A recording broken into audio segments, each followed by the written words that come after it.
예레미야가 1장 12절에서 22절까지 말씀을 함께 읽겠습니다.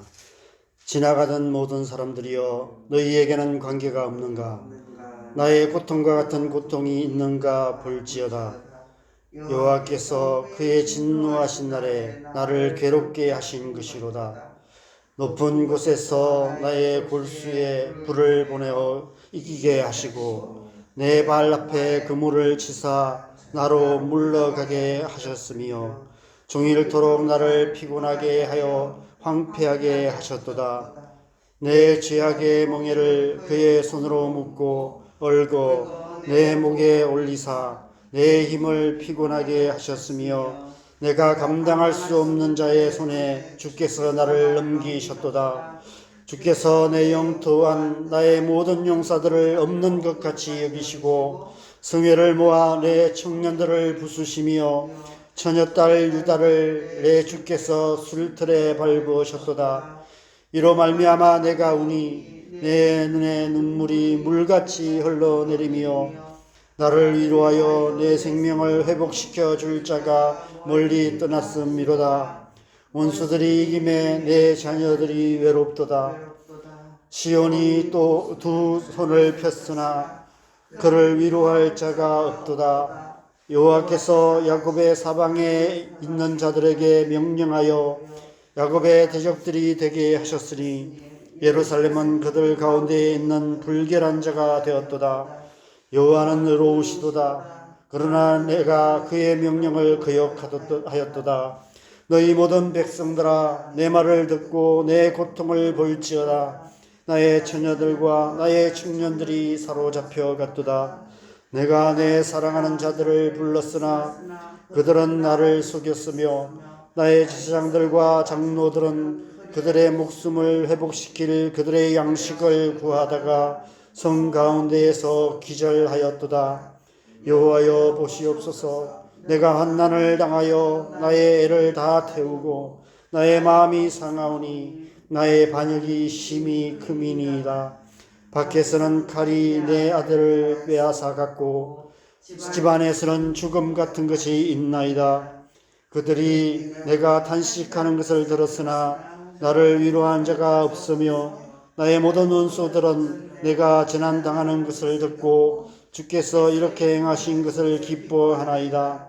그러나 주께서 그 선포하신 날을 이르게 하셔서 그들이 나와 같이 되게 하소서. 그들의 모든 악을 주 앞에 가지고 오게 하시고 나의 모든 죄악들로 말미암아 내게 행하신 것 같이 그들에게 행하옵소서. 나의 탄식이 많고 나의 마음이 병들었나이다. 아멘. 여러분 우리 사는 이 세상은 슬픔과 고통으로 가득한 세상입니다. 태초에 하나님의 선하심을 거슬러 빗나간 선택을 한 결과로 우리는 가시와 은근키로 가득한 세상에서 애통하는 삶을 살 수밖에 없게 되었습니다.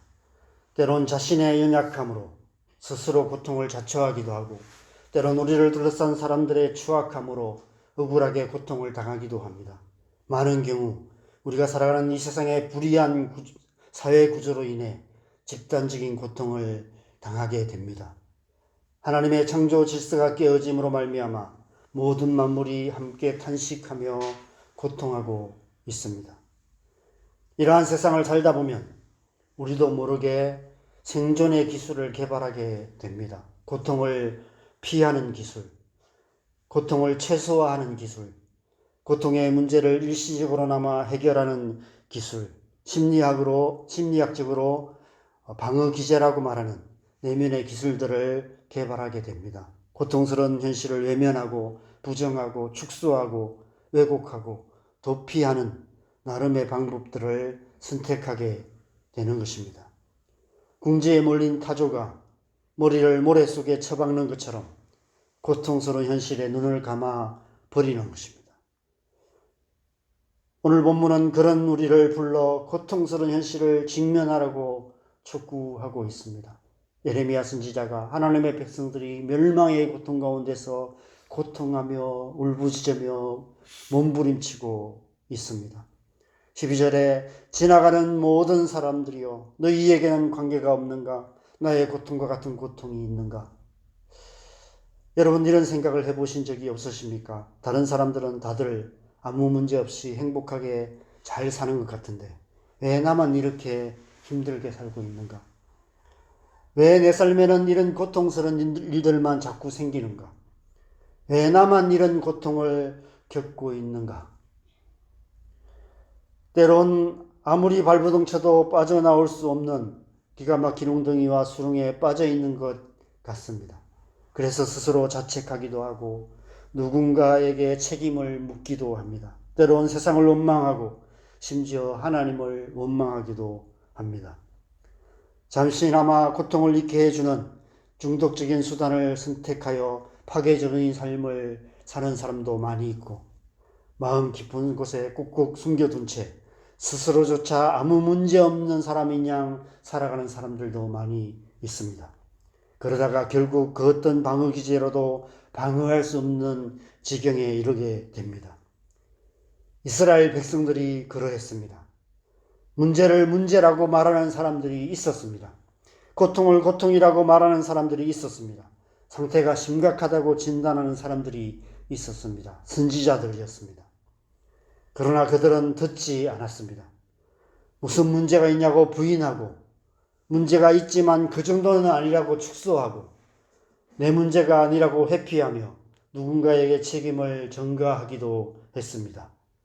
다들 그렇게 살지 않아요? 라고 반문하며 어쩔 수 없는 보편적인 삶의 현실이라고 항변하기도 했습니다. 심지어 괜히 부정적인 요소들을 들쑤셔서 사회적 혼란을 일으킨다는 이유로 진실을 말하는 선지자들을 돌로 쳐서 죽이는 극단적인 방법을 쓰기도 했습니다. 그들도 우리처럼 다양한 방법으로 고통을 회피하며 살고 있었던 것 같습니다. 그러다가 결국 멸망이라는 극한 고통의 수렁에 빠지게 된 것입니다.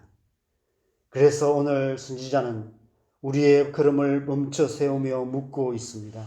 지나가는 모든 사람들이여 너희에게는 관계가 없는가?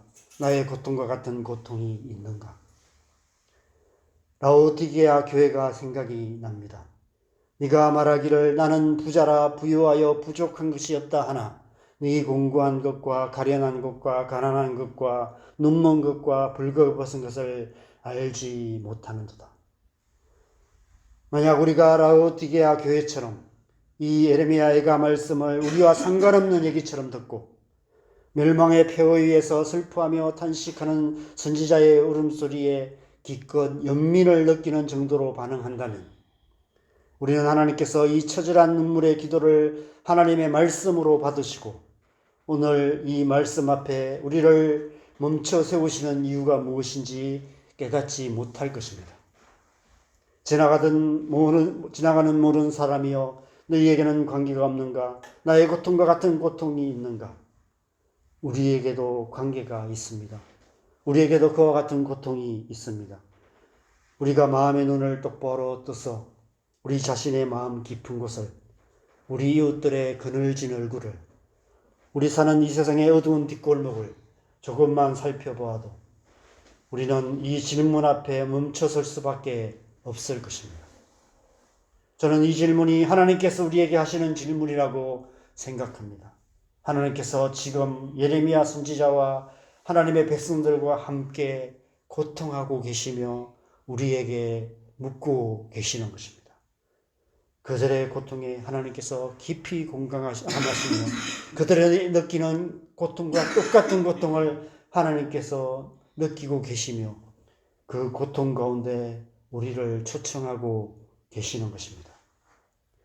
나의 사랑 나의 어여쁜 자야 일어나 나와 함께 가자라는 아가스의 초청은 단지 달콤한 행복으로의 초청만은 아닐 수 있습니다.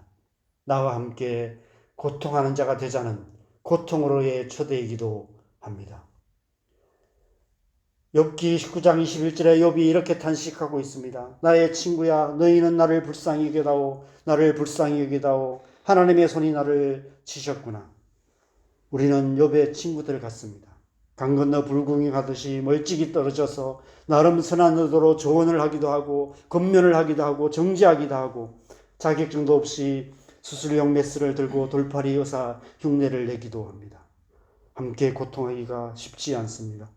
함께 고통하는 자가 되는 것이 쉽지 않습니다. 우리가 그리스도의 부르심을 따르는 제자의 삶을 살기 쉽지 않은 이유가 그 때문입니다. 예수님께서 제자들에게 누구든지 나를 따르려거든 자기를 부인하고 자기 십자가를 지고 나를 따르라 말씀하십니다. 예수님의 십자가는 고통의 십자가입니다. 이 세상의 모든 고통을 십자가로 감당하신 것입니다. 우리가 예수님을 따르는 그리스도인으로 산다는 것은 우리 또한 이 세상 한가운데서 고통한 삶을 사는 것입니다. 그런데 우리는 야고보와 요한처럼 예수님 좌우편에 앉는 영광의 면류관을 받기는 원하지만 예수님이 마시는 고난의 잔을 마시고 싶어 하지는 않는 것 같습니다. 십자가 없는 구원은 없습니다. 죽음 없는 부활도 없습니다. 고난 없는 영광도 없습니다.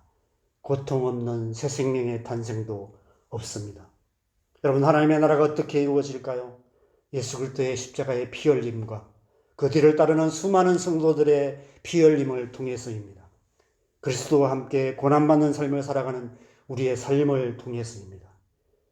그래서 로마서 12장 15절에 사도 바울이 이렇게 권면합니다. 절구하는 자들과 함께 절구하고 우는 자들과 함께 울라. 여기서 함께라는 말은 멀찍이 서서의 반대입니다.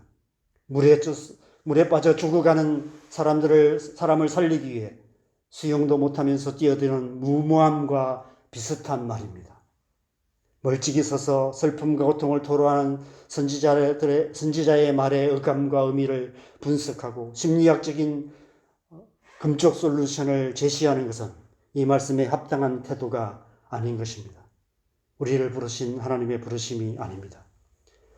하나님은 우리를 함께 고통하는 자로 부르셨습니다. 이 말씀 속에 뛰어들어 함께 고통하라고 우리를 부르고 계십니다. 어떻게 이 말씀의 고통 속에 뛰어들까요? 수천 년 전 멸망의 폐허에 의해서 고통하며 탄식하며 부러지셨던 선지자와 하나님의 백성들의 소리가 지금은 들리지 않는데 어떻게 그럴 수 있을까요? 어쩌면 그래서 마지막 5장을 아크로스틱 양식을 취하지 않고 열어놓으신 것이 아닐까 싶습니다. 그 고통에 함께 참여할 수 있는 길이 있습니다. 지금 이 시대에 우리의 이웃들, 이 땅의 수많은 영혼들의 고통하는 소리에 귀 기울이며 그들과 함께 고통하며 그들을 위해서 기도하기 시작할 때 수천 년 전 저 멀리 이스라엘 땅 예루살렘의 폐허 위에 부러지셨던 하나님의 백성들의 고통 소리와 이 땅의 어두운 그늘에서 고통하는 영혼들의 부러지는 소리가 이 말씀에서 만나게 될 것입니다. 예레미야 애가는 노래이기도 합니다. 함께 부르는 애통하는 노래. 함께 슬퍼하며 함께 고통하며 함께 부르는 애통의 합창입니다. 하나님께서 그 합창단의 단원으로 우리를 부르고 계시는 것입니다. 날마다 이 하나님의 부르심에 응답하며 살아가시기 바랍니다. 오늘 하루도 하나님과 함께 고통하는 이웃들과 함께 애통하는 자로 살아가는 저와 여러분 되시기를 주님의 이름으로 간절히 축원합니다. 우리 함께 기도하겠습니다. 여러분, 우리는 누구나 고통하기를 원치 않습니다. 가능하면 고통을 피하려고 합니다. 나 자신의 고통만이 아니라 다른 사람의 고통에 대해서도 우리가 외면하고 회피합니다. 왜냐하면 다른 사람의 고통을 보는 것이 우리에게도 고통이 되기 때문인 것 같습니다. 그래서 우리가 채널을 돌리다가 저 제3세계에 죽어가는 사람들의 모습을 보여주는 장면들이 나오면 얼른 채널을 돌립니다. 그거보다는 홈쇼핑 채널이나 드라마 채널이 더 우리의 마음에 위로가 되고 우리의 마음의 기쁨이 되기 때문입니다. 우리의 고통을 잠시나마 잊게 해주기 때문인 것 같습니다. 그러나 그렇게 살아가는 것은 하나님의 백성다운 삶이 아닌 것 같습니다. 우리는 이 세상에서 함께 고통하는 자로 살아가도록 하나님께서 우리를 이 땅에 부르셨고 이 땅에 보내셨습니다. 어쩌면 이 땅을 살아가는 우리 평생의 삶, 하나님 나라에 가는 하나님 그 순간까지 우리는 이 세상에 고통하는 사람들과 함께 고통하며 살아가야 가야 하는지도 모른다는 생각이 듭니다. 이 부르심 앞에 우리의 삶을 드리며 다시 한번 이 부르심을 따라서 하나님의 이 땅에 죽어가는 수많은 영혼들과 함께 고통하며 살아가는 삶의 결단으로 이 하루의 삶을 주님 앞에 올려드리며 함께 기도했으면 좋겠습니다. 기도하겠습니다.